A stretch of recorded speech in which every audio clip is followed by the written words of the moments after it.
अस्सलाम वालेकुम। उम्मीद करती हूँ आप सब ठीक ठाक होंगे, खुश होंगे, अपनों के साथ आबाद होंगे। मैं भी अल्हम्दुलिल्लाह ठीक हूँ। तो आज मैं बात कर रही हूँ अपने शोहर की शादी की।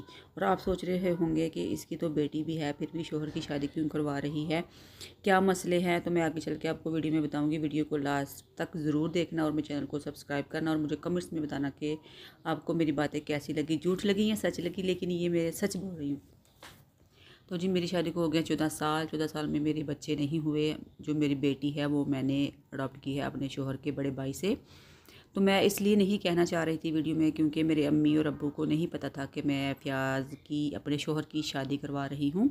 तो मेरे शोहर ने मुझसे साइन भी करवा लिए थे। और पहले तो मैं मानती नहीं थी। मैंने कहा नहीं, मैंने नहीं करवाना, पहले मुझे डिवोर्स दे दो फिर शादी कर लो, मैंने नहीं रहना आपके साथ। उन्होंने बोला कि नहीं, मैं तुम्हारे बगैर कुछ भी नहीं कर सकता, तुम हो तो मैं हूँ, तेरे नाल ज़िंदगी गुजार सकना, लेकिन मैं तेनू छड़ के दूसरी शादी नहीं कर सकता।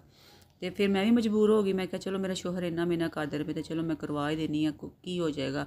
मेरी तो ज़िंदगी जिस तरह लंघ ही जानी है, तो क्यों मैं इन्हां दी भी ज़िंदगी ख़राब करा। तो मैं ना अपने शोहर के साथ गई थी। हम गए थे KPK में। वो स्वाबी शहर है, उसके अंदर भी एक गाँव है, वहाँ बहुत अजीब सा गाँव था।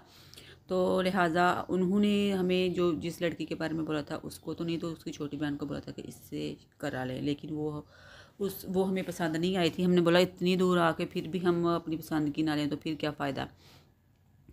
तो मैं क्या फिर साढ़े बच्चे भी काले होंगे। मेरे शोहर कहते हैं कि वो हमारे नहीं, मेरे नहीं, उसके नहीं, तुम्हारे भी बच्चे होंगे। तो इसलिए मैं कह रही हूँ कि हमारे बच्चे। तो चलो अल्लाह ताला सबके लिए आसानियाँ पैदा करे। तो मेरे लिए ज़रूर दुआ करना। तो मेरे अब्बू एक दफ़ा पहले भी रिश्ता आया था, तो मेरे अब्बू वहाँ पहुँच गए थे। वो मेरे ताया अब्बू, मेरे जो ससुर है ना, उनको किसी ने बताया था। तो मेरे अब्बू उसके आदमी के पास पहुँच के और उसकी बेइज्जती की। और अब मेरे अब्बू ने बोला कि आज के बाद अगर तुमने ये सोचा भी तो फिर देखना। तो मैंने अब्बू को नहीं बताया था, तो मैंने अपनी कज़न की बीवी को बताया था। उन्होंने सारे पासे ढिढोरा पा दिता है। तो मेरे अब्बू ने भी दस छड़ा, मेरी अम्मी ने भी दस दिता है। फिर मैं कहा चलो मैं वीडियो भी बना ही देनी है, अगर पता तो चल ही गया। तो स्ट्रॉन्ग उज़्मा की तरह स्ट्रॉन्ग बनने की कोशिश कर रही हूँ। जिस तरह इन दोनों ने अपनी शोहरों की शादी करवाई, तो मैंने सोचा चलो मैं भी करवा ही देती हूँ। ज़िंदगी हंसी खुशी चलो गुजर ही जाएगी। तो मैंने फिर ये भी बोला अपने शोहर को कि नहीं, अगर मेरे साथ कुछ भी बुरा हुआ तो मैंने आपके साथ नहीं रहना, मैंने छोड़ देना है आपको। तो मेरी बच्ची है तो मैं उसको भी नहीं छोड़ सकती। वो मेरा जान दा टोटा बन गया, तो मैं उन्हें नहीं छड़ सकती। घर सच जिथे असीं गए सां, अगों इन्होंने सानूं लैके जाना ही होर जगह जिथे कुड़ी वाला घर सी, ठीक है ना। तो अल्लाह करे, अल्लाह मेरे लिए आसानियाँ करे। तो आप लोग मेरे लिए ज़रूर दुआ करना। तो मुझे उम्मीद है कि आपको मेरे ऊपर यकीन होगा, मैं झूठ नहीं बोल रही हूँ। कुछ लोग पता है सितारा यासीन को भी कहते थे कि ये फ़ेमस होने के लिए ऐसी ऐसी बातें कर रही हैं।